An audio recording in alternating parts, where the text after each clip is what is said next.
Hi everyone.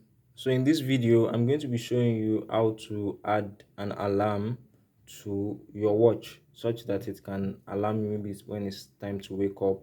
Maybe you do something at a specific time and you want it to alert you. So you can actually use this watch to do that. So as usual, the first thing will be to just turn on the screen, then you swipe up. So once you swipe up, you're going to, it's not really so clear because of the screen. So okay, so you can see the orange alarm like to the third to the right. So that's what we're going to click on.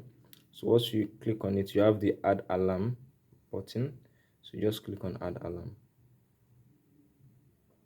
Just click on it. So it's going to ask you to set a time.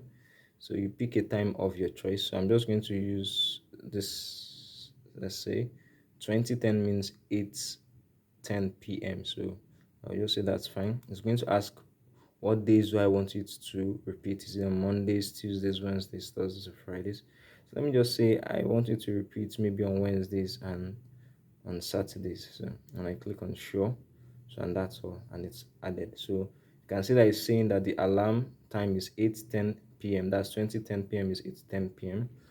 And on Wednesdays and Sundays, that's W and S, Wednesdays and and Saturdays, sorry. So that's how to add the alarm to your watch. So once it's that time, you're going to have an alarm ring. Thank you.